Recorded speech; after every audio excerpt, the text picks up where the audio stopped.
nobody ever tell you hospital CEO. I didn't know anything about it. What is that? Right. What exactly. is that? What is that? Right? How do you do that? yeah, exactly. You don't know anything about it. And so when I saw him, I was like immediately intrigued. Right. And so I started asking, so how does the hospital really work? So he was explaining to me the business side of it. Like it operates like a business. I have a chief financial officer. I have a chief marketing officer who makes sure we market our services. I have, I have a chief medical officer that's over the docs, chief nursing officer. I mean, chief operating officer who really runs the day-to-day ins and outs to make sure that the patients are taken care of and the doctors have what they need. And then I do the strategy and the vision and I build buildings. And I was like, so who hired the doctors? He's like, me. I recruit doctors and I hire them. So I was like, so the way we get recruited in football, you recruit doctors? He was like, yeah. So our conversation led me, it intrigued me so much.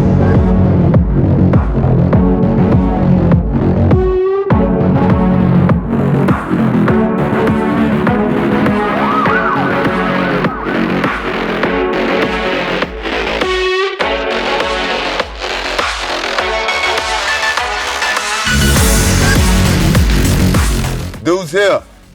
Salute to y'all tuning in for another episode, The Art of Interception, where we say what needs to be said, and we mean that. And today, I got for today, hopefully we can keep this thing going. I got my co-host, right? Yes, sir. My co-host, Elton Patterson, better known as E. Peasy. In the building. You know what I mean? In the building. And I got a special guest, man. Went to college with us. Spent a lot of time together. Smart, amazing brother, well-spoken. I could go on and on about this brother. The CEO of 3 Emory hospitals. I could just keep going. But welcome, Rashard, with R, Rashard Johnson.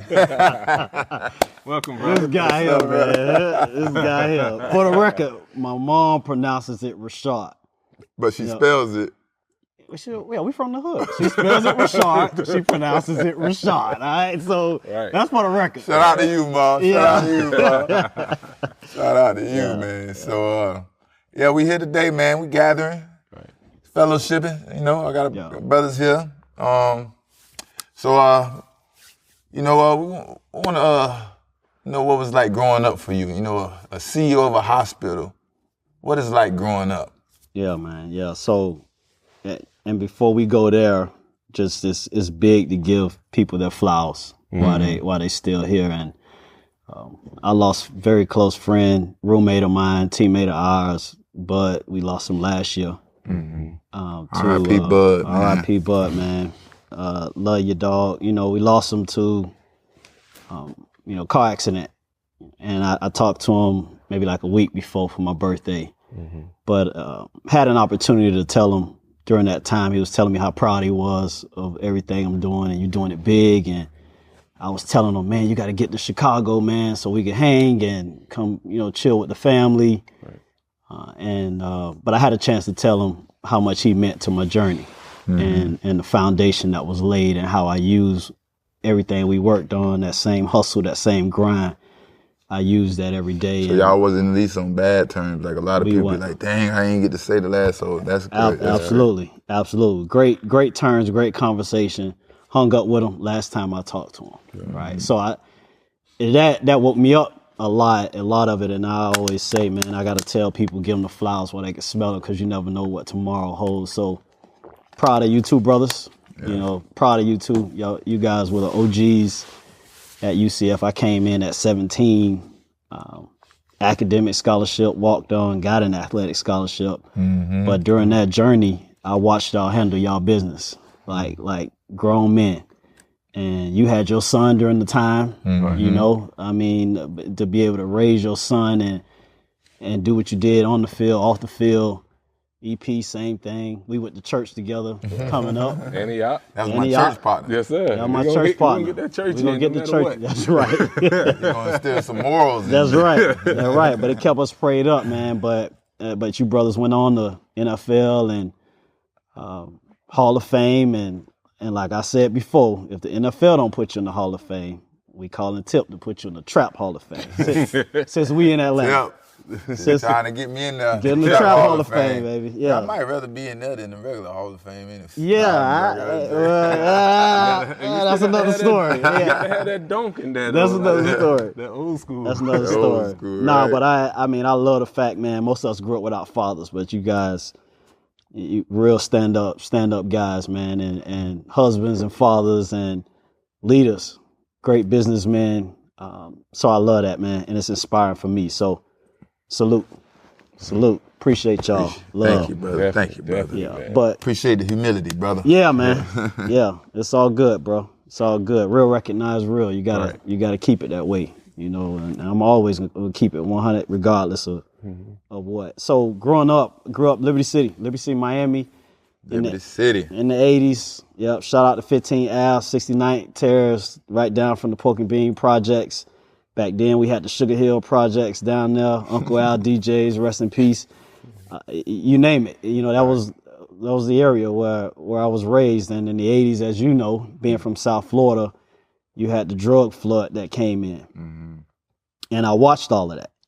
I watched all of that happen in front of my eyes. Mm-hmm. The shootings, the drugs, the violence, the death, the stabbings, the pistol whippings, the laying on the ground during New Year's, because it's just like it's like Halloween is going off on New Year's, right? Mm-hmm. And so you land on the ground, the bullets, coming through the house at one point, all of that, you name it, traumatic situation growing up. But I say all that to say, was very blessed to have a mom. My mom was an educator, 37 years, taught at Alapata there in the city, and Miami Edison in the city. And mom was a teacher. So single parent households, my brother and I, my brother 6 years my senior. Shout out to Pooh Jizzle, 6 years my senior. That was my daddy, man, only daddy I knew. Street hustler. We'll get into that because he really instilled in me the street smarts that it take to navigate business. That's important. That's important. Man. And football. Right. My mom wouldn't let him play football, so he fought on the table for me to play football. And if it wasn't for him, I wouldn't be here around y'all right now, man. So, but just us two, man. And my old girl kept it education, and education was always the key. That's how she looked at it. And I could never see it though. Could never see what I would consider to be success. She would show us success, but I was looking for that male figure that was educated, that emulated success in the eyes of an inner city kid. What's that? The cars, the clothes, the jewelry, the flashy things, right? You can say guns and butter, and this city kid. You looking at with value. Appreciate with value. All the things we love growing up in the hood. Yeah, exactly. Guns and butter, right? So but you speaking, right? And you say all these things you saw, the guns, the shooting, the drugs, all the violence going on. You growing up in the 80s with the crack epidemic, all that.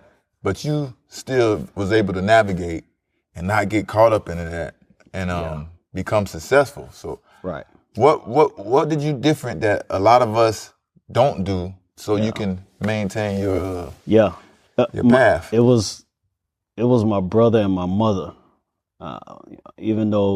So my mother with the education part, and my mother taught me something that I use every day today on my job. At 5 years old, my mother taught me you got to learn how to read people.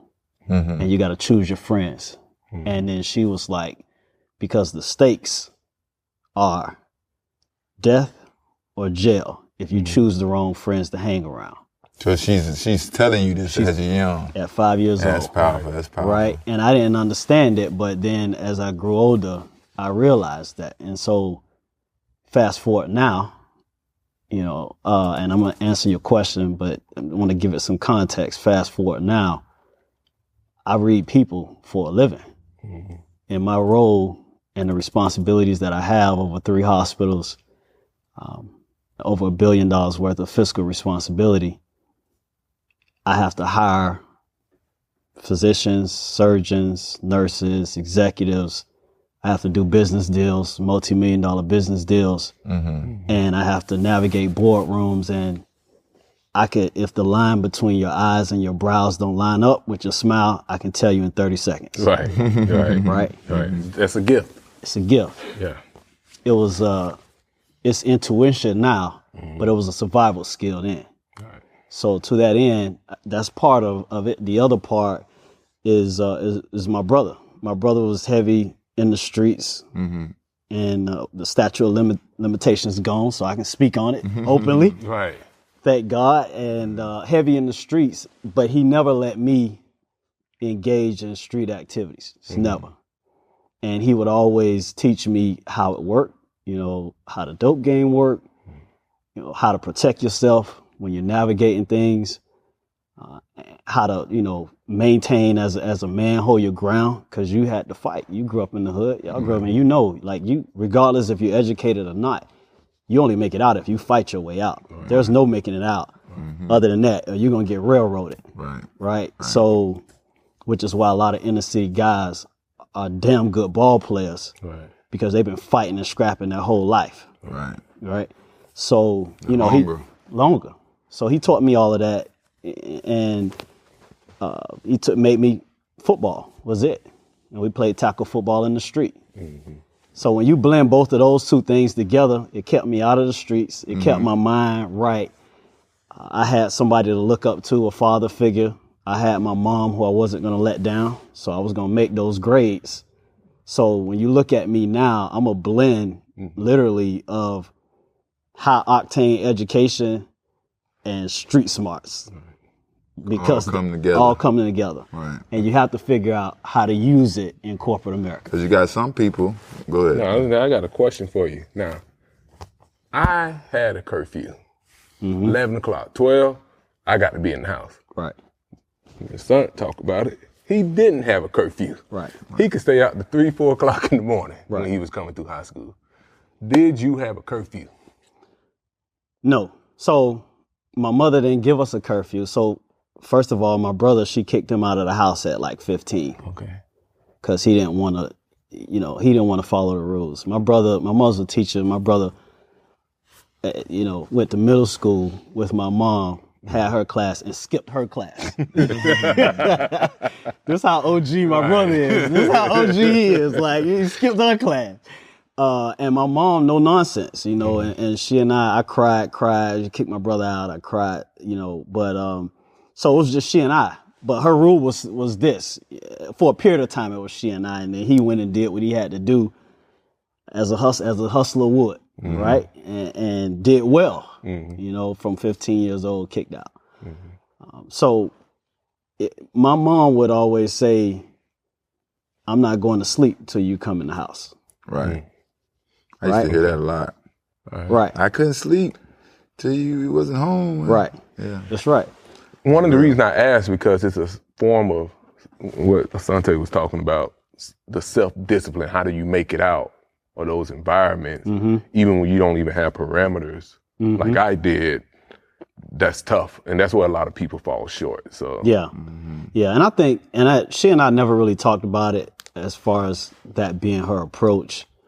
But as a husband, I'm kind of, I reflect and I sit back and I look and I think about, we both all have multiple kids, right? I mean, my daughter is totally different from my son, right? And then my son's totally different from my youngest daughter, and her personality totally different from my youngest son, right? So you got different kids, you use different philosophies. So I think, I don't know if she was real strict on my brother and, don't do this. I remember her telling him, we in the city, don't leave outside the gate.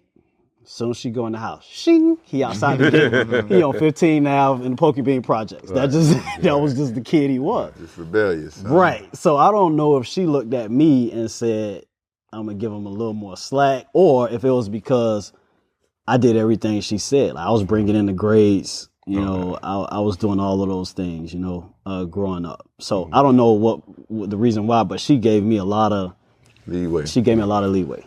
A lot of freedom. Sometimes that's good. Sometimes you know, it doesn't work out. Sometimes it works out good. But I think most people, you do need freedom so you can have some type of experience. Because when you get into the real world and then, you know, people come to you with all these crazy ideas and things to do and you're like, oh, that looks good, and you try it. Right. Then, boom. Right. You mess up bad. Right. I want to shift. I want to shift to college, right? So obviously you went to UCF, University of Central Florida. Right. Is there a particular reason you picked UCF? I wanted to know that. I never knew, how did you end up at UCF? You passed a lot of schools to get there. Yeah, no, I absolutely. So a few things. I'm glad you mentioned that. 'Cause, I'm always be frank, honest, and all candor and 100 if you want to go there. But I had a scholarship at Columbia, and I remember them coming down. They were recruiting me hard in New York. In Columbia, Ivy League level. And then we went, they had a seminar thing where they were bringing the players in, their top recruits. They came down to Miami, and I just didn't fit. I didn't fit in. I was, it was like, I'm a kid from, we from the gutter, and you blended me with a lot of the privileged kids. I just didn't see myself fitting in, and then we didn't ride planes or anything like that. So I was worried about my mother getting it because we never rode planes. So I'm going to go away to New York. She's going to get on the plane and come. She was pissed I turned it down. She was pissed. She's like, you could be working on Wall Street. I'm talking to her. I'm like, what's Wall Street? You don't know. What's that? What is that? What is that? But she knew because she was educated. So she was like, she knew what was the value of an education. Right. From Columbia. From Ivy League school. And I just seen it like, I just want to go to the NFL. So I didn't see many people from Columbia going to the NFL, and I didn't fit in with the kids who were privileged. I just didn't. They didn't. So I turned it down. I had an academic scholarship at UCF. I had another scholarship at a school called Virginia Union, where my best man went, GT. Shout out to G. People went to Virginia Union. Yeah, I had a scholarship there. I turned that down. I had an opportunity, Kansas State opportunity, like partial. They kind of was trying to work me. I had a few places. So, and then I went to the UM camp, and at UM camp, they had all of their star recruits. And I'll never forget it. Me and my guy G, we were their corners, and we made it to their all-star part of the camp, and they labeled us like all-stars of the camp. We locked it down, and 326, shout out to 326, by the way, the gorillas, the real gorillas. But we locked it down. But they just, quite frankly, told us, you guys are too small. Okay. Right. So we like to recruit, and I never forget it. And I think it was Greg Schiano, because he selected us for the All-Star. And he said, you guys, we recruit safeties, and if they can't play safety, we put them in corners. So we got big corners. Okay. That was the philosophy. Their philosophy. Yeah. And so in my head, I knew that I could play at the upper level, and I had an academic scholarship. So I literally, to your question, I literally studied every recruit that was coming in to UCF. I saw you was already up there because y'all were upperclassmen. Yeah. You, Fish, Bush. Bush was like a senior. Yeah. I think you was a sophomore. I think Fish was a junior. Right. And then you had all these young dudes. Right. You name them. Y'all know our homeboys. I looked at them and like, oh yeah, I could take him. Yes, sir. And that's what and it was that confidence, bro. And since I had the academic scholarship, I chose UCF. Okay. Because of that. And I see you now, clean, dressed, right, watch, right, you got it. But when you came on that campus, boy, your chest was out, like, I'm gonna come take somebody's spot. I'm from Miami. Big back, right, shirt off. Right. So that's where you came from. So it's definitely a transition, but that's the, everybody knows big back. Like, that's what you came to. You would come to take somebody's stuff, bro. So the CEO of a hospital, you're not particularly going to school saying, I want to take on this healthcare and be this great doctor or be this this big CEO. Right. You're concentrating on football. Right. Right? Right. concentrating on football. Right. Because you gotta remember, when you're raised in that environment, there were 3 ways to make it out. Right. Of So Liberty your City. dream is to make it. That's right. There are 3 ways. You got 3 ways. Right. Either you're gonna rap like Luke Skywalker, Trick Daddy, Poison Clan, all those boys. You're gonna rap. Either you're gonna play football like University of Miami players. The U was, Jerome Brown with the fatigues on, jumping off the plane. D Brown dad, big up. That was my hero. That type of mentality. Or you're gonna sell drugs. And my family members, that's what they did. They my cousins and people closest, peers around the neighborhood, and they were all dying and going to jail. So football was it. So that's all you knew. It was like you didn't go. Grades were primary because that's what my mother. That was her number one goal. Right. Yeah. So I'm not gonna let my mother down. You had that advantage. That's off GP. You was going to class. I'm going to class. And not only that, I'm going to be competitive at the highest level at it just because I know that makes her smile. Right. But in my head, it was always, I'm going to the league. I'm going to retire by 35. I'll get a couple barbershops, a couple car washes. Done. That was the plan. So Right. the plan doesn't work.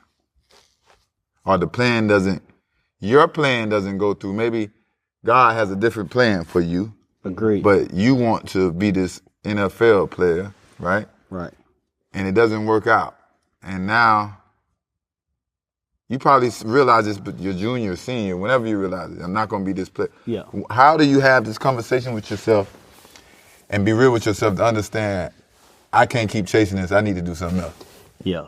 That's a great question, man, because that was a tough time of my life. And mentally, what I now know as depression was that period. Right. What I now know. Right. Because we don't really understand depression, We don't talk about anxiety, Therapy. We don't talk Panic about attacks, all of that. Panic attacks. So I think the first part of it, to the point that you made earlier, was like you came in with your chest out, like I'm getting ready to snatch something. Right. Because that's the mentality that you have when you are part of the have-nots. Correct. It's like when I got in the room, I'm like, oh, these boys eating. Oh, you got a meal plan? Right. Yeah, you eating. I'm finna get that. I got to get that. I'm tired of sneaking I'm in. tired of sneaking in. I'm tired. What Tupac say, you outside, everybody got salami going in there. First you knocking. And then, since they don't let you in, you picking the lock and you blasting. That's what Tupac said, right? It's the truth. Right. He just wow, but but it's the absolute truth. When you're part of the have-nots, that's how you look at it. And so to that end, it was like, man, I'm gonna come in, I'm gonna snatch, I'm gonna do this. And with football, and I felt like, and y'all can answer this question. Y'all played in the league. You see some of these guys in the league. I'm like, there's no way I couldn't have played in the league. I felt like I could have played in the league. Absolutely. Yeah, absolutely. definitely. I said, about the league, sometimes it's about timing and just getting that scout just to like you and say he's prototype. Right. So, a lot of people get in there who's not as athletic as other people's and stuff. So, yeah, you definitely was one of those people who you could have played in front of a lot of people. Man. Yeah. So to that end, when it crashed on me, and you had to think about it too, you guys were the OGs, right? So I had Fish, I had Zont, and then I came in and Coach Chiz, thank God, gave me that opportunity. He was like, I don't care if you're a walk-on, not on scholarship, best man on the field. So I was coming in as the nickel when you and Fish were that production chart, best man. Best Production. Damn production that's chart. right. Men lie, women lie. Numbers don't lie. Production chart, don't. That what Jigga say? That what Jigga say, right? What he say? Yeah, Holmes say that. It was true. It's real. It's real. It is real. So from that end, man, I felt like once y'all went, and I was like, there's a chance for me. Right. I can do it, because I'm like, man, these guys, it's like, it's impossible until you see it getting done, and it's the guys that you grinded with. You like, all I got to do is follow what Zont did or follow what Fish did, and then I'm there. Right. I started getting hurt, man, couldn't stay on the field, couldn't stay healthy at all, bro. Couldn't stay healthy. It crashed on me, and then once I realized that because of I couldn't realize it. I didn't know why. God, it was just divine intervention. That's not what he had for me. I literally could not stay on the field. And when it ended, I set a goal for myself, man. I watched y'all go on, and you all are moving on, accomplishing dreams, which is great. But we all come in broke, and now you all are millionaires and doing it. And I'm happy and I'm proud of y'all, but I'm sort of feeling like, man, I'm supposed to be there. I'm supposed to be there. Right. And y'all never made me feel left out, but I kind of felt like not a part of the crew because I didn't do my job, right? You know, and so I was internalizing a lot of that. And, you know, just the grace of God, man, it just so happens to fall on me. You know, I had a professor. I went into him. I was like, man, I need to start getting some experience in my field. You know, I got health sciences, minor in healthcare administration, et cetera. And that's when it fell on me with hospital administration. Really? Yeah. It was through. So you had some depressing moments. Yeah. When you was thinking about football and you realized it wasn't going to work out. So you led to some resources, right. Teachers, professors, right. Asked for some help, and you got that help. Right. Yeah. Right. A lot of us sometimes we have ego and pride to even do that, or the depression, like you say. You just want to sit in the room or just be away from everybody. You don't want to say nothing. You don't speak about it. You don't ask for help. And no, man, go get help. It's always good, man, and reach out to people. Right. Get some help, man. Right. Whenever we need it. True. So I think the other part, to piggyback on what you're saying, is, and I always take it back to how we were raised, and then football. Like, you're taught to be, my coach used to tell us growing up from 6 years old, this is a gladiator sport. Right. Gladiator sport. Or better yet, they're in the little league, they're not telling you it's a gladiator sport. You're doing drills to see it's a gladiator sport. But I agree. But we don't realize at that time because this is just normal. Right. So the way I'm finna come hit you and try to tear your head off, and coach might say, run the pass and don't be looking and go up for the pass, and this dude got to come hit me when I'm not even looking. Like, This is the type of stuff that was going on. But hey, man, what don't kill you make it stronger. So I ain't tripping, man. Hey, that's it what does. we went through, man. It does. But that mental toughness and that block is why we don't open up oftentimes. Open up, you know. And I had to, through, like, my wife had to and continues to help me to open up and understand that it's all right to be vulnerable. Yeah. Right. And it's only through love. Like, through her love, you know, like, I call her Emory because it's through her love. And seriously, it helped evolutionize me. And I'm still not there. Right. I still have to work on it. Still got some growing to do. Yeah. We all do. Yeah. We're always striving to be better and better and better. The people that don't want to get better is the problem. That's the problem right there. You know what I mean? Yeah. So that's one of your contributing factors, and I guess one of the other things that we knew about that a lot of people don't know. Santana Moss, for you guys that don't know who Santana Moss, big time player out of Miami. Big time players make big time plays. Right. He was a showstopper. He was the man.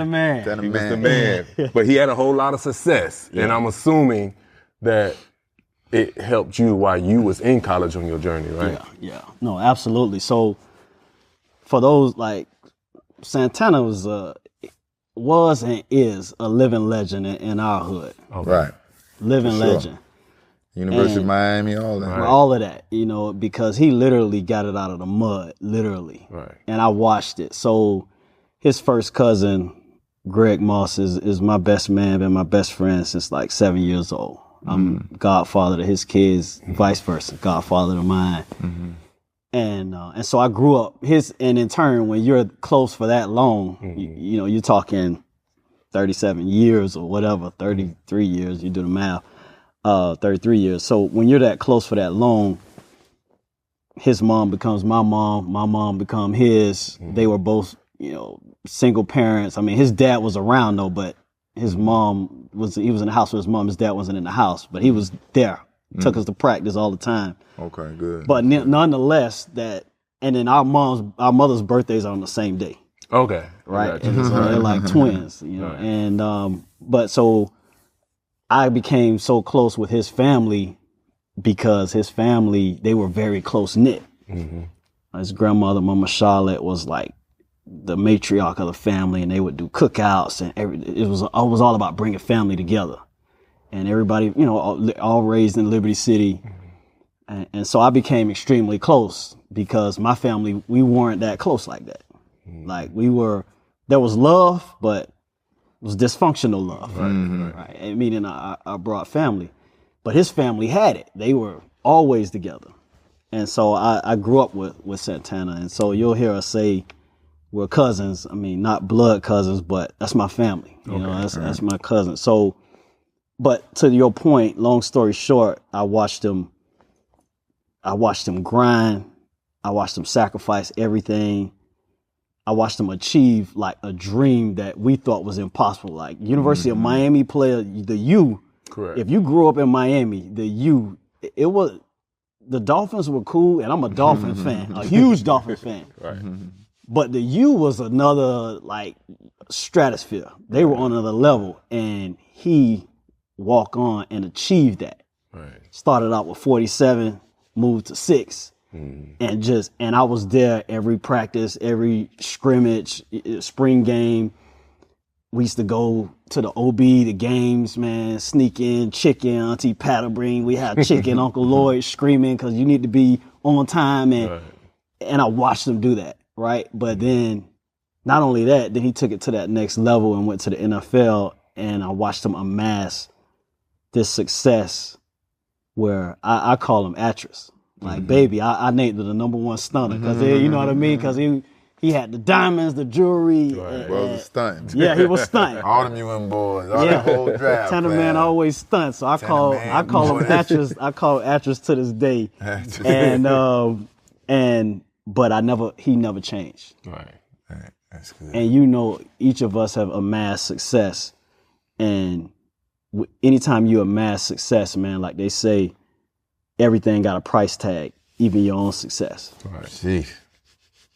Things real. change around you, and you got to be like A1 since day one to be able to be the same. And he was always the same. And so he showed me that you can walk on, that I could walk on at UCF and do it. Because I was like, Tanner man did it. Right.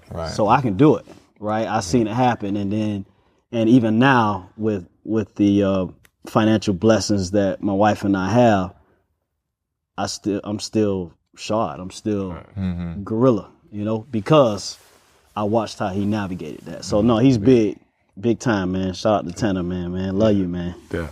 Most deaf. What was your first job after you left college?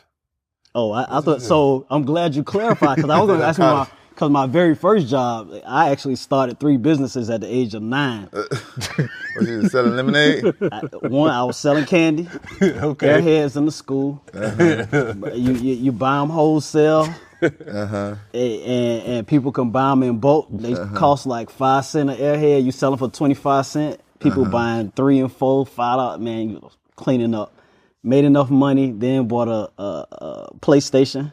Okay. And then people didn't have PlayStations in our hood, so I charged for arcade. Wow. Then bought a lawnmower and started cutting yards. Right. So that's the very first job. That's the very first one. Yeah, but my first job out of college was at actually the professor that I went to. I went to him and said, "Hey, I don't have the experience. You know, I need the experience, and I don't know where this football thing is going to take me. But I'm gonna go for my master's degree, and I'll continue to work out. But as soon as if I don't get on by the time I graduate with my master's, I'm moving to a different career path. So that's the one thing I've always had, and both of you have had this too, is vision as far as what the next step is. Right. And so I went to him, and he was like, "Oh man, you know, you've always handled your business here, and you weren't the stereotypical what people would say an athlete comes in and doesn't care." Right. He was like, "You came in and you made good grades, and if you didn't get a grade you thought was right, you challenged me." And he was like, "I tell you what, send me your resume. We're hiring at my job." And so I get on Google, start looking it up, and he's the president and CEO of his job. He's an adjunct professor. I didn't know that. So I go in, and it was called the Senior Resource Alliance. His name's Dr. Doug Beach. Gave me my first start. So I go in, and I had the job as soon as I got there. I didn't really have to interview for it. And he pretty much said, because I watched you handle your business and do it the right way. And see, you never know who's looking Right, at exactly. you. You never know where your opportunity comes Never from. know. Never know. Don't burn no bridges. Don't be disrespectful to people. That's right. Never know. You might turn around, might need them. Yep. Right. Yep. So he set me up, man, and I started right there in Orlando, part-time there, working in Medicare, which was beneficial for me because that's the largest payer now, that when you look at it from a revenue standpoint coming in hospitals. So I had a chance to learn that, and then full-time UCF grad school. Yeah. So how are you, what you took from college and growing up in the skills, the football skills and everything, how do you integrate that now Yeah. with your profession? I use more, and I get a lot of wide open eyes when I say this in boardrooms and to leaders, especially in academia. I use more of what I learned from football to lead my hospitals, lead my team, to run business than I do any advanced degree. Hell. And it's amazing. It's amazing what we learn. People often, it's cliche to say, it's the game of life. Yep. Senior Resource Alliance, and you still probably feeling like you play football a little bit. Who knows? I'm definitely feeling like that. I'm definitely. Look at that TV. Oh, man, I can play. Let me call son, see if he can get me signed. Let me call Fish, man. Yeah, right. So, definitely. So now you got that job. Yeah. You still don't have CEO in sight. Right. In Correct. your mind, right? Correct. So what is the mindset at this time? What is the goals, the short-term, the long-term goals? Right. Before you lead up to that. Right. Yeah. No, so the short term goal was to still train. So I was working out, training early in the morning. So I was right. Going to work. Yeah, you was. Yeah, you was right. Even with the job, he was still. It's the art of the interception. Yeah. He anticipated that. He picked it off. You were right. You were right. Yeah. G code. You were right. So I was working out, but I set it up in my mind. I was like, again, there's an end game to this. I'm not going to be that guy that chase it forever right. and sacrifice everything forever. I got to find a new hustle. And so I did that. I was working out, and that was the short term. But it was like, this is a 2-year plan. If I don't get a chance I went to UCF Pro Day, UM Pro Day, because I was from Miami, et cetera, but never could really, because of injuries, I never could get back to that level. Never could. And so once I got my master's degree, I knew what time it was for me, because at that job, I had a chance to do like a site visit to Florida Hospital. I think it may still, like Orlando Regional. I think it's called Florida Hospital down there. That's where I met my first hospital CEO. So we go in, and I see the guy, and then it's a meeting going on. I'm at the table, and I'm like, okay, this is pretty big time. So you get inquisitive. I started asking questions. So, what, tell me about your job. Yeah. How's your job work? Because nobody ever tell you hospital CEO. I didn't know anything about it. What is that? Right. What is that? What is that? Right? How do you do that? Yeah, exactly. You don't know anything about it. And so when I saw him, I was like immediately intrigued. Right. And so I started asking, so how does the hospital really work? So he was explaining to me the business side of it. Like it operates like a business. I have a chief financial officer. I have a chief marketing officer who makes sure we market our services. I have, I have a chief medical officer that's over the docs, chief nursing officer. I mean, chief operating officer who really runs the day-to-day ins and outs to make sure that the patients are taken care of and the doctors have what they need. And then I do the strategy and the vision, and I build buildings. And I was like, so who hired the doctors? He's like, me. I recruit doctors and I hire them. So I was like, so the way we get recruited in football, you recruit doctors? He was like, yeah. So our conversation led me, it intrigued me so much that now I had to go home and I got to find out what the salary is. I'm so intrigued. There you go. I think I'm on to something. I'm on to something, boy.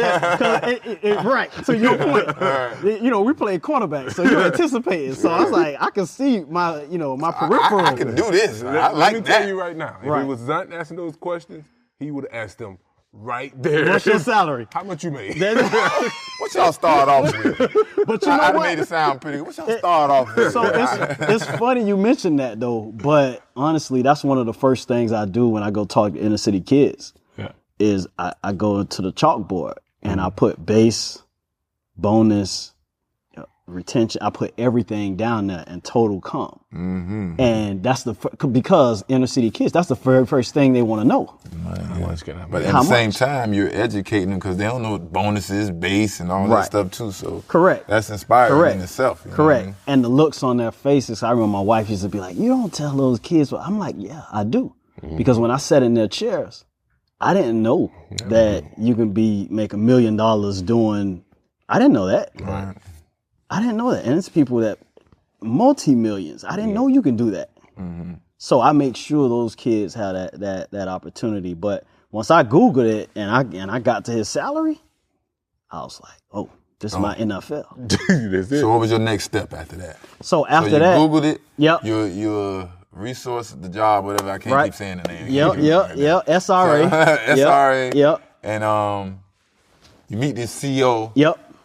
And he's inspiring you to let you know that you could possibly be a CEO. So what's your next move after that? So after that, and this is where football comes into play too, because in football it teaches us you watch film and you study your opponent, to the T.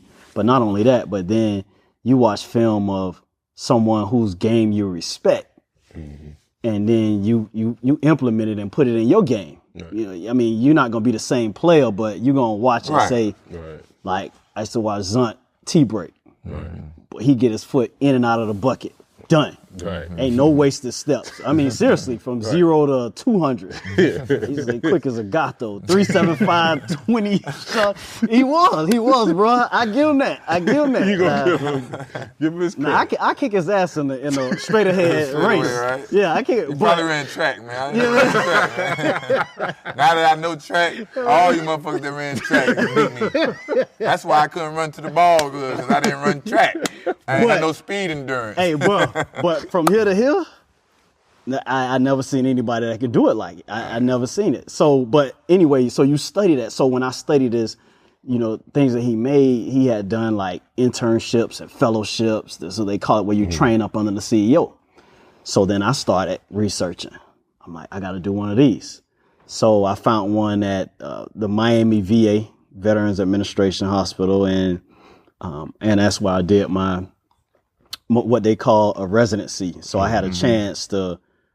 It's not an internship because interns don't get paid. Residencies, you have a salary and you train up under the CEO and learn. And I had a chance to learn like what he did. Wow. And I know what your next question is after that, what led to it. So the thing that really did it for me, that catapulted my career and changed my life, not only changed my life, but it's literally changed my family's life for generations, and then other inner city kids that we've been able to inspire and I've been able to touch and help groom them. When I was at the Miami VA, we were in a early morning meeting, just like football. You had your morning huddle. So we had an early morning meeting, and we had some challenges with our facilities that we needed to move patients to another facility. We partnered with, it's Jackson Health System in Miami. That's the safety net hospital. If you can't pay, is where you go. So here in Atlanta, that's Grady of Miami. And they passed around, I was there next to the CEO, and they passed around the memo, and he was talking about the construction we were doing and the fact we had to move patients, and we were going to partner with Jackson. And after going through this memo to the bottom, I saw it. It say President and CEO Marvin O'Quinn signed, and it was a picture. It was a black guy. It was a black guy, bro. More motivation. Bro, I was like, I couldn't believe it. Wow. I couldn't believe it. So I was so excited when I saw it because I was like, man, so more motivation.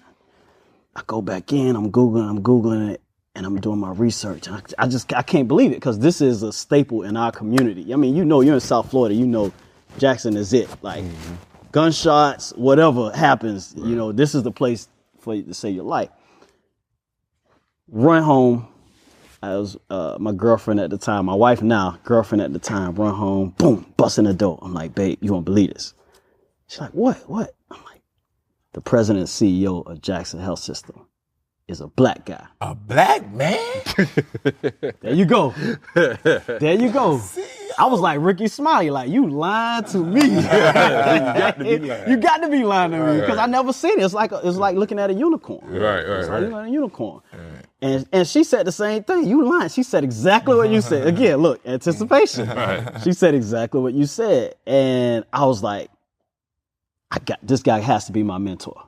He has to be, I'm like, I don't care what it takes. I got to get in front of this guy. And he has to be. The art of interception, baby. He has to groom me. So I started telling her, I was like, you know, we don't know corporate etiquette. I'm like, I'm just going to show up to his office. So she like, you going to get. Make him like me. Right. So she said, you going to get tased and arrested. You show up to his office. I'm like, good point, you know, so I have to find a way. Right. But I literally, from that day on, that time period, I got on their website every day for like 6 months.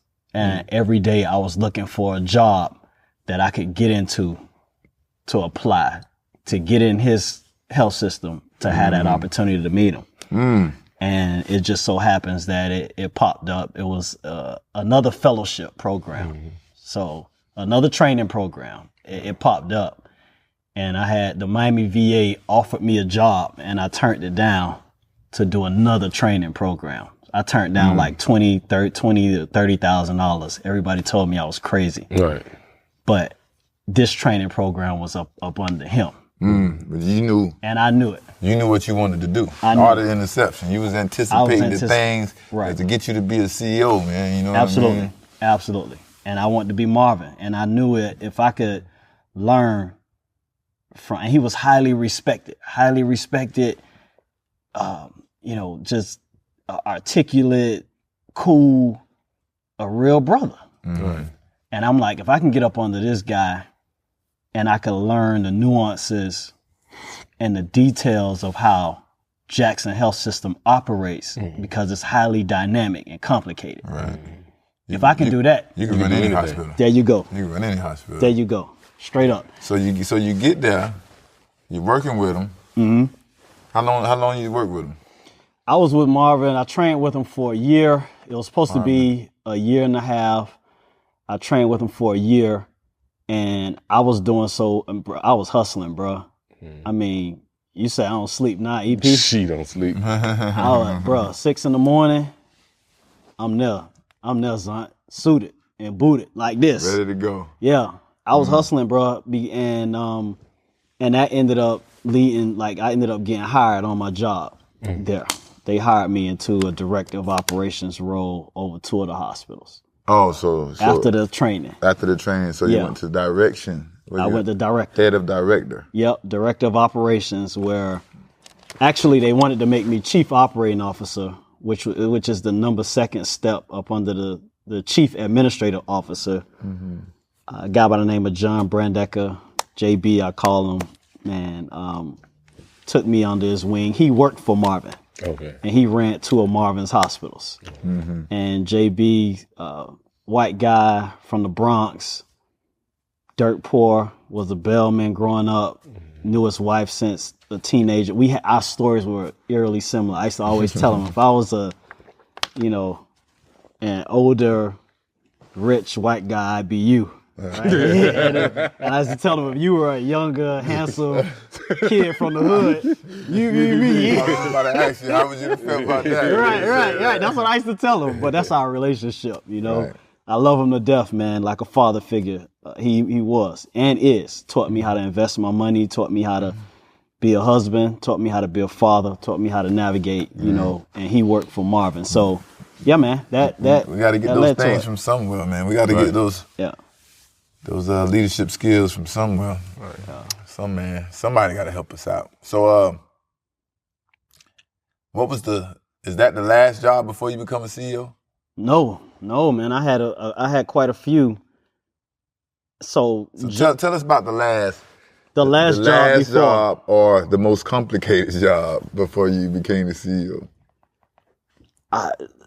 So that's a great question because that one goes deep. Because the most complicated job wasn't the last job before the CEO, but the most complicated job was I took a job as a vice president of operations. I was overseeing support services. This was leaving Miami. Mm-hmm. So 24 years old, director of operations, 2 hospitals, 27 years old, John Brandecker takes a job, huge executive job in Texas, in Dallas, UT Southwestern Medical Center. And he called me and said, I got to have you. It's a vice president job. Mm-hmm. The 27-year-old called the 24-year-old? No. I'm 27. 27. Oh, you're 27. The CAO, the chief administrative officer, now goes out there, takes this huge executive job. He calls me to say, I need you. He's like, I need somebody I can trust. I need you. And I'm a director of operations. Donidra just graduated from NYU. We had our daughter. Mm-hmm. She had just gave birth to my son. So, and both of us from Miami. And I'm working at like a dream hospital in Miami. So he called me, say I got this. It's a vice president job. So I'm 27. 27. I go out there, vice president. Take a look at VP. Yeah, 27 VP. That was my most complicated job because they had zero diversity. You don't think it had nothing to do with your wisdom at that point? It did. It had everything to do with it, but they hired me specifically and they told me because they knew, one, they said, you know, you're a beacon of change and what the future represents. And then we know that you have what it takes. One, John trusts you wholeheartedly. He know that he doesn't even have to blink. I'm always going to have your back. And he knows I'm going to do the great job. But then some of the other executives were like, it's been a good old boys club and we need to change. We need some diversity. So they were ahead of like what you see now with organizations claiming diversity, equity, and inclusion. It's become like the hot topic. Right. Like UT, they were thinking about that in 2010. Right. They were thinking about that then. And they looked at me and said, we need you to carry the flag for us. So that was the toughest thing I've ever done. You know, only black executive, the youngest executive ever. I believe the only black executive VP they had, you know, at that point, and the youngest ever. And you're in Dallas. Yeah, in Texas. In Texas. There you go. You know, enough said. So that was the toughest. So the director job. Right. No, the vice president job was the hardest. That was the hardest for all of the things that we had to endure. Right. With two young kids. My daughter's 2, my son's 2 months old. We navigating through life, basically. Navigating through life. The thing that helped me out the most was y'all remember this. So Cook. Yeah, Cook was there. Okay. Cook he was there. He's in Dallas. Dallas. Yeah. Oh, that's right. That's right. Yeah, I do. Cook's in Dallas, man, and that again. Football, teammates. That was the only family we had. Camaraderie. Brotherhood, man. And you know, he had his wife and kids and our kids got together. That helped me up because I went through hell, man. We went through hell, you know. So Cook helped me up, my wife helped me up. I mean, we all, you know, and you know this, when you move away and you don't have family around, all you have. Right. No support system. Tough. Right. Foundation. Right. There's nobody to drop the kids off and say, okay, we're going to go out on a date. And you don't have none of that. Got them walls to talk to. That's it. So y'all got to lean on each other. Right. And to do it at a young age, and there was a lot of people that wanted to see me fail. Right. You know, so that was the toughest. So your first CEO job, where is that? In Chicago. So Chicago was your first. So what year is that? How long ago? 2018, I took that job in Chicago. So it took you 8 years to move up the chain and become a CEO? Practically, huh? That's pretty fast. Well, I set a goal. So one, I'm extremely blessed. And you all know that you all are extremely blessed.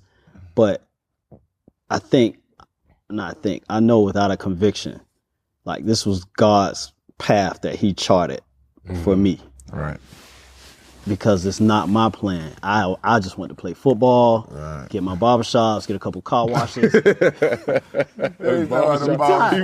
all I want to do, bro. Barbershop. That's it, bro. That's it. I didn't want to do anything else. But this is his plan. Right. And that lets me know that when you look at the success that I've had and when you look at where we come from, whereas 20 years old, 25 or so peers buried. Easy. Yeah. Either peers or family members and going to jail. Prison. You know, high school teammate, ran Rover, God bless the dead, high school teammate, locker room next to mine. He chopped up in the trunk. If you listen to Rick Ross' first album, Port of Miami, when he said, you know, ran Rover, damn, that was up. Found him in the trunk with another dude. Up. That was my teammate, bro. Like our lockers was next to each other. So this is the things that, you know, that you experience, that you go through. Right. You know? Yeah, man. It's Yeah, real. man. It's real. But Chicago was legit. Cold. It was cold. Chicago's cold. Extremely cold. Florida boy in Chicago. That's the first thing I think of when you say something like Chicago. Right. Cold. I'm staying away from them. It's freaking cold. Yeah. I'm traumatized about this cold. Yeah. But at the same time, though, they said yes when everybody else said no. Right. So you got to go with it.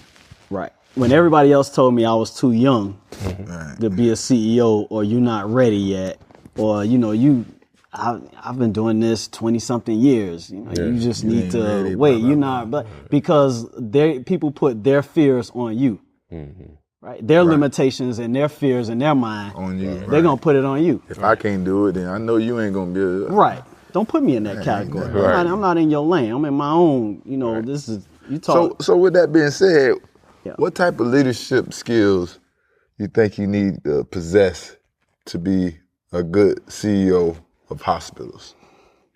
So let me take the hospital side out of it because then I'll bring it back.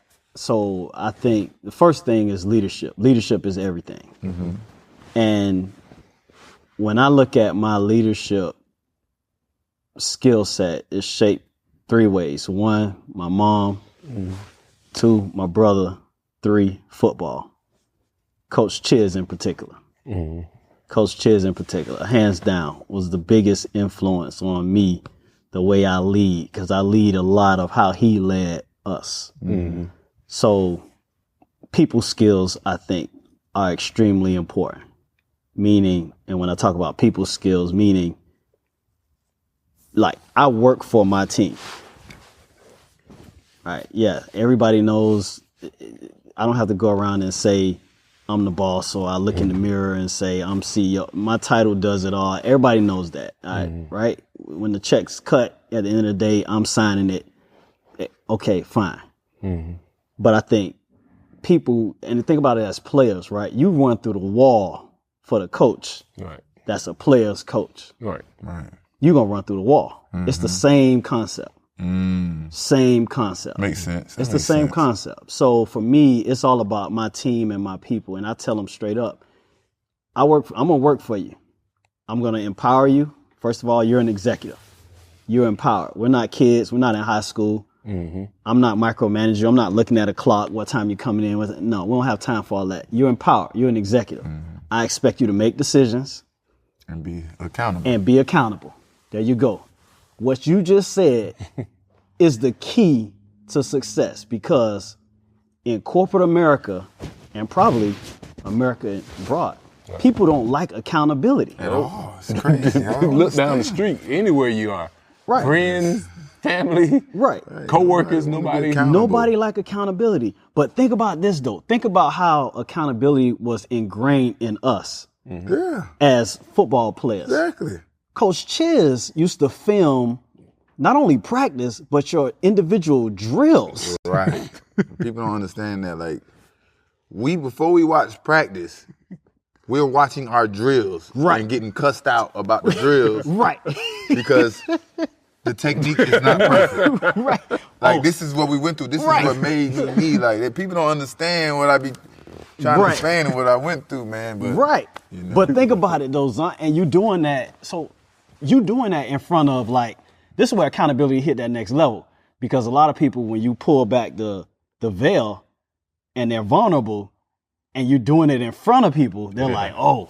But when that happened and he put that drill up and he cussing you out, it's in front of your 18, 19-year-old friend. And you know, we're waiting to jump on your head. As soon as you make a mistake, everybody laughing and Right. cracking jokes, or you just hear them snickering in the back. Right. But what that taught me was a couple things. One, attention to detail is so important. So important. Two, accountability is so important because if you're supposed to break at 10 yards, but you break at 8 yards, that's the difference between a touchdown and a Interception. championship or intercepting your point. You picking it off. So like you saying, if you just ran that route 8 yards and you're supposed to go 10, are you going to hold yourself accountable? Are you going to say, I messed up, I got to fix this, I need to do this right? Are you going to be like, oh, blah, blah, blah, excuse this, excuse that? You know what Correct. I mean? Right. Exactly right. So that's what football Exactly right. helped build that in us, like Right. all that accountability. Exactly like right. you're saying. So at my job, one of the things that I have at work is I created what's called an accountability room. I saw, a model somebody had, and I loved it in Texas Executive. He had it, and I implemented it. Whereas each of my vice presidents owns, they're accountable for their board, and the metrics are all aligned with our production chart. Excuse me, our overall goals. Those metrics are aligned, and it's 30 minutes. We get in there, and the veil's pulled back. It's like, where are we? What do you need to do to get it done? When is it going to be done? Right. It's simple as that. And if it's not, why? Right. And we go around the room, each of us, myself included. You know, there are things that go on the board that I need to do for them, because in order for them to be successful, I got to do my job. Right. And in order for me to be successful, They got They got to do their job. it's just like football. teamwork make the dream work. Teamwork make the dream work, bro. It's just like football. But I think the other side of it too is the inspirational part, right? So from a coach standpoint, like Chiz knew how to inspire us. One of the things he used to say, I don't know if y'all remember this, but it burns in my head. He would jump all over us in practice and, oh, that's horse shit, and you know, right? This guy is, what does he say? Whiff. Well, oh, he mad? He got an attitude now. He ain't even. Whiff. Yeah, whiff. Right. Keep going, whiff. Oh, I forgot about that. No, He got I all the forget. memories, boy. I forget, bro. Hey, I remember like an elephant, bro. Favorite word. Whiff. Whiff. You know? But if you remember when we played the game, he said something that I use every time that we in the trenches in my job. When we played the game, Chiz would come, he'll look at you and he'll say, it's my scholarship versus their scholarship. I like my scholarship. Bruh. Now we lining up against VTech, Right. Clemson. I mean, they rank, top 10, and he would instill that in you, bro. Right. It gave you more confidence, huh? Confidence. There you go. Confidence. So it's the same thing, right? As you're leading, it's like you come to them like, hey, you're my gal or you're my guy. There's nobody better than you. Right. We got it. You're going to make a mistake. Don't worry about it. Right. He was calm when we made mistakes in the game. I don't never recall him jumping on us in the game. He jump on the phone like, don't worry about it. You get him. We got him. So it's that confidence. So I use that. And I think the last thing is it really taught you how to deal with people from different ethnicities, different socioeconomic statuses, different religions. Mm-hmm. Some of us came from the hood like us. Mm-hmm. Some came from the burbs. Yeah. Some came from the country, rural. Mm-hmm. I mean, you know, like, where do you go where you get people from all walks of life with one common goal, but a locker room? Right. So for me, as an inner city kid in corporate America, I'm really a fish out of water. Yeah. Right.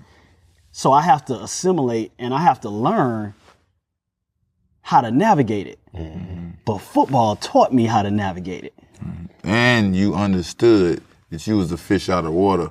I need to go get this mentor. Correct. I need to go get this help. I need these Correct. people to show me because you wasn't having that. So absolutely, that's big ups to you for realizing that's why you're in the position you're in. You know what I mean? So self-evaluation. Yeah. No, I appreciate it. You saw that. And that's you football that, right? too, though. Right? You got to be able to evaluate yourself because at some point in football, you're gonna be like, especially if you keep putting on the screen, like, I gotta get my shit together. Right. I think you should self-evaluate yourself every day. Daily. Daily, just hourly. Like when we leave here today, it's like, dang, did I say anything wrong? Did I do right? Did I, blah, blah, blah. So self-evaluation is always an ongoing process to keep getting you better. You know what I mean? You want to keep getting better, man. Absolutely. So. I just, one of the things that I try to strive to do is speak to as many athletes and football players as I can, and just athletes in general. And I got, like, my daughter, she plays volleyball and doing really well, and very athletic, is doing really well. And put in the track. I know. I wanted to run track. Everybody gonna be laughing at me. Yeah. I'm just joking. I might have to take your role and make her. Hey, you're in my household. This is what you're doing, right? I wanted her to do that because of her stature. She's lean, longer built, long legs. But anyway, athletes. What we learn as athletes, it translates so well to life and being world, successful in the real world. I ain't shit in this real world without sports. I'm just tell you straight up, boy. I ain't shit, boy. I be one of these little knuckleheads around here, terrorizing everybody, boy. Because I don't know no better. I wouldn't have knew no better. Boy. Right. It's all good. We know better, we do better. You know better, you do better, man. And it gives us that opportunity. And so I always tell people that. I think honestly, that's what separates me from the pack. Mm-hmm. It's the competitiveness. Mm-hmm. I'm competitive. We are competitive. Yeah, right. My team knows when I go in there and we have a production chart and we put all the hospitals across our system up. I'm like, look, we need to be elite. That's right. Why is this one in front of us? There you go.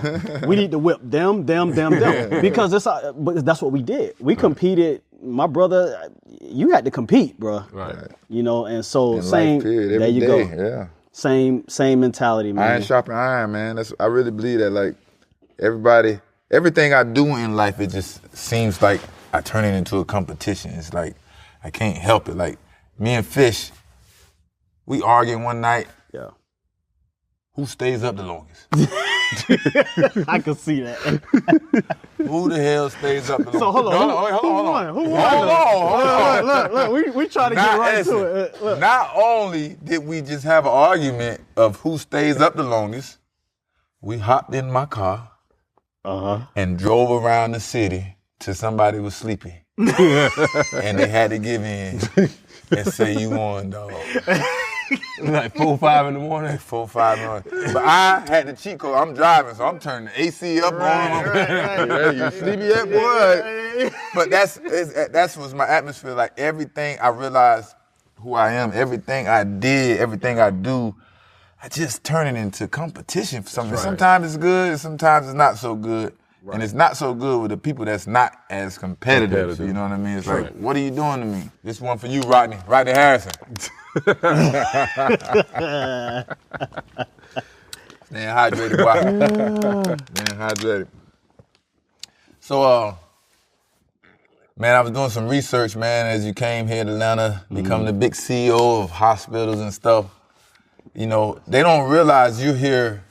When you come into a place, you're here for the community. Obviously, the hospital is for the community. Correct. But you personally are here for the community. Absolutely. And you started this violence prevention Absolutely. type of situation or whatever. Explain that to us. Talk to us about what that's about. Very, very near and dear to my heart, and I believe near and dear to a lot of our hearts with what we experienced growing up as inner city kids. It's you experience trauma and gun violence and stabbings and substance abuse. In some households, you have domestic violence and all those different things.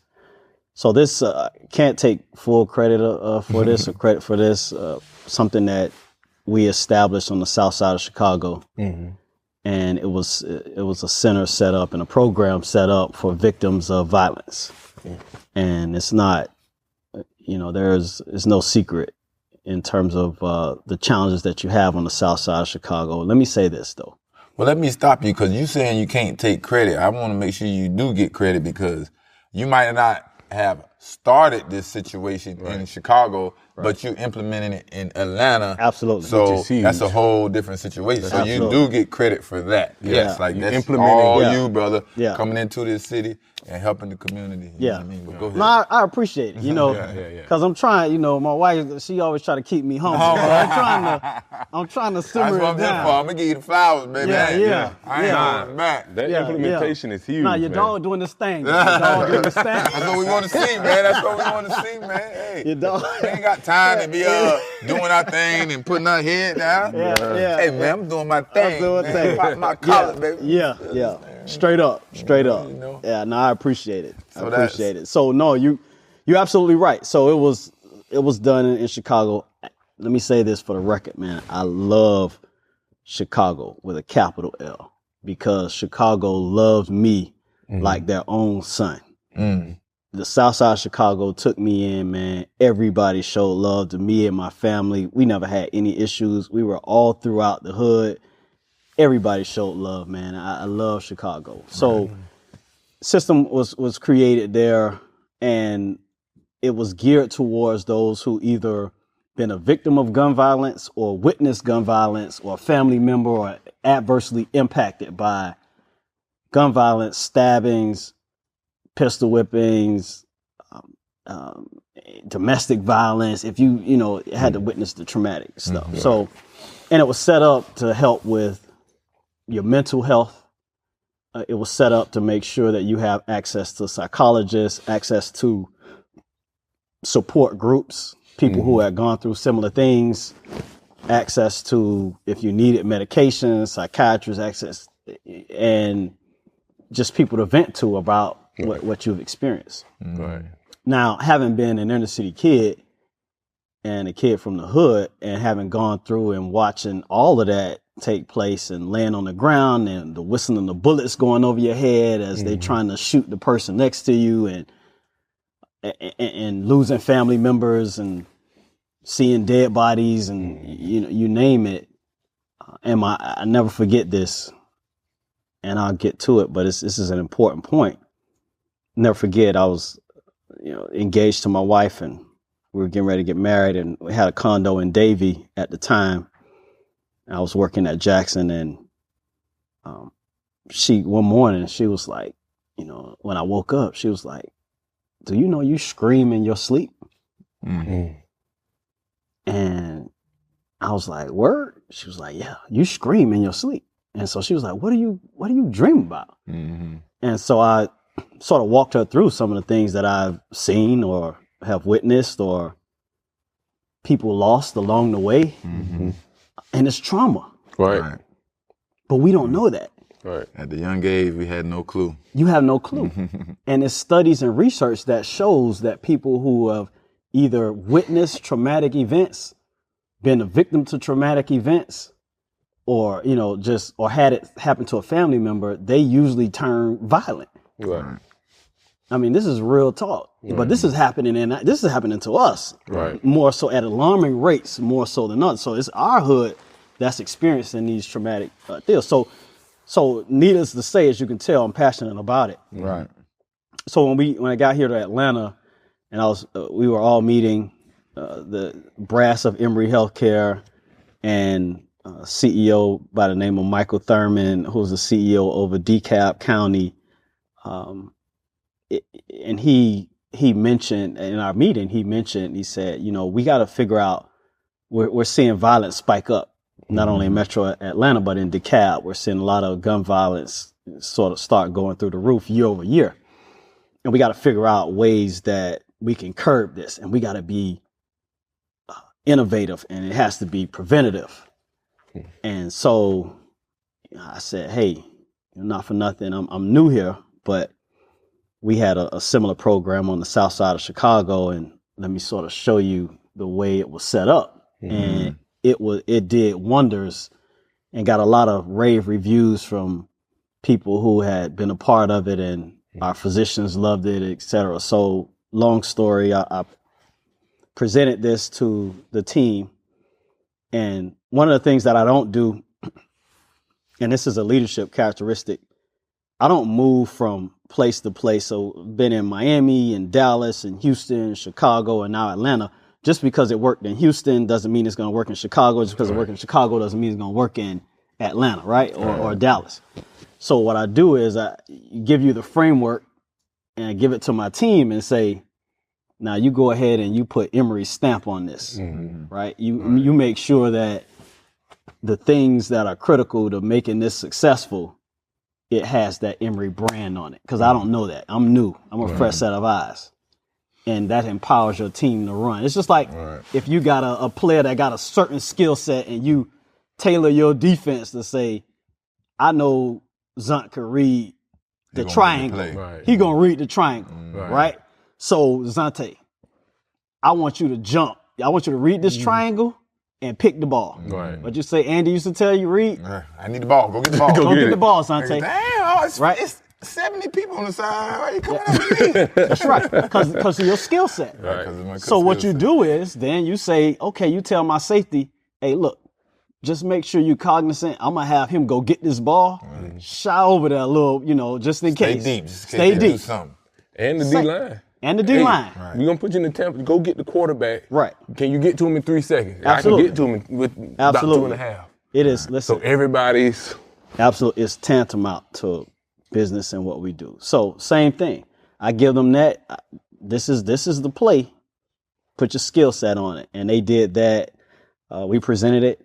I got awarded not only for the violence prevention program, but some other initiatives to expand our emergency room to take care of more patients, expand our ICU to take care of more critical patients.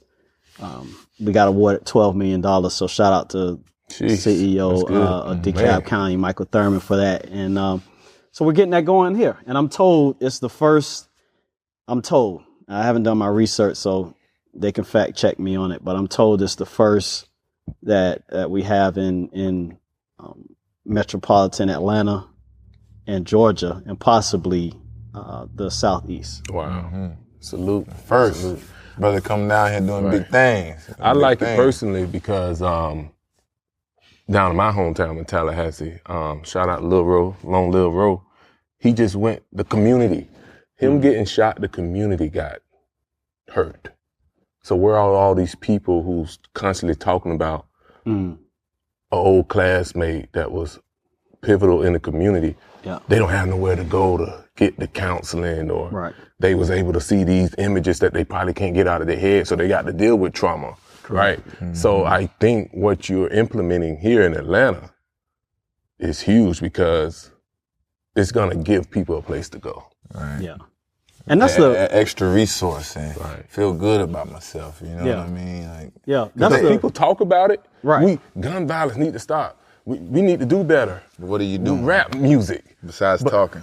You're implementing. And that's the thing that I love the most about my job and the calling for it is you literally have an opportunity to make and visualize generational change.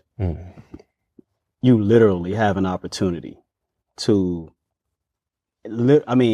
build buildings, take care of people, and watch what you're visualizing at home or just chilling with your boys, you watch this come to fruition in a powerful way. And to be able to use the resources to do good, and especially to inspire people that come from like our walks of life, man, It's awesome. it's awesome, bro. It's awesome, man. I thank God for it all the time.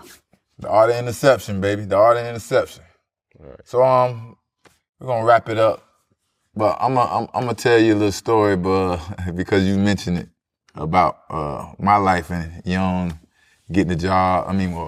Start my own business. I was like 5th or 6th grade, maybe like 5th or 6th grade, so however old you are. Yeah. I was 10, 11. So I go to my mom, my stepmom's and my dad's house. Obviously, like I said, we born in the 80s, so the house is cracked out, you know what I mean? Blah, blah, blah, all that good stuff.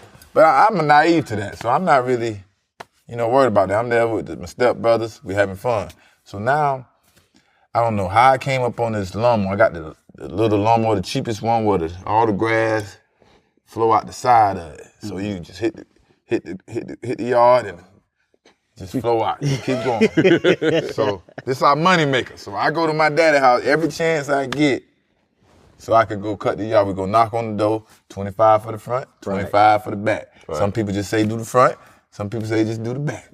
We ain't got no edges. We ain't got none of that. Just cutting the grass. Just cutting right through it. That's what we doing. We cutting right through it. So, man, Straight it's up, going though. good, man. We becoming young entrepreneurs, man. Man, I don't even know why I'm over there at my dad's house. It was very dangerous. First of all, like I say, it was crack infested. But one day I get my mama to drop me off. I want to go work, make some money. Mom, take me, blah, blah, blah. Obviously, she's an adult. She's older, you know what I mean? So we get to my dad's house. She walks upstairs. She comes back down, and she's disgusted. I mean, literally, she's disgusted by him, period. But she is disgusted, right? And I'm like, Mom, what's up? What's going on? I'm a kid. I'm sitting in the kid toy. I'm like, what's going on? What my lawnmower, this and that. And she don't like to tell you bad news. She don't want to, yell at you or, you know what I mean? So she just kind of trying to blow it off. Oh, don't worry about it. You get it, blah, blah, blah. But me, I'm like you. No, what's my lawnmower? Right. I don't understand. Where is my lawnmower? Right. I Stop need to get paid. Right. Baby. Your daddy sold your lawnmower for $20. No, don't say that. Don't say that, son. That shit still made me want to cry to this day. God. But God, let me say, God's stronger than anything. Yeah, man. Man, my mama coming back to that car to have to tell me that my daddy sold my lawnmower for $20 and I'm making money with it. You know how bad that had to hurt her? Yeah. For her to have to tell me that, you know what I mean? I'm making money just for him to get a fix, you understand what I'm saying? Right. But we persevered though, you know what I mean? So the next day come, I don't know how, it was a little corner store right across the street. Obviously, this is where the sales and stuff go, where they do the drugs and stuff.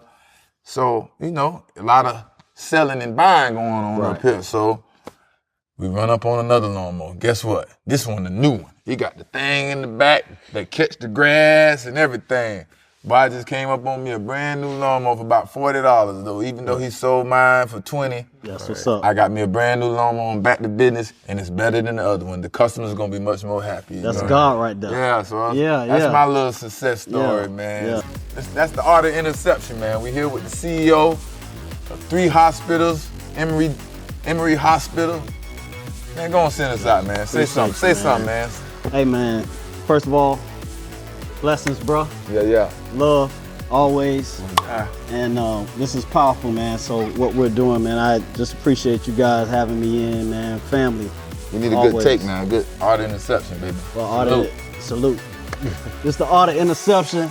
It's Rashard Johnson kicking it with Asante Samuel EP. Yeah. Holla. Yes, sir. Rashard Johnson. Yes, sir.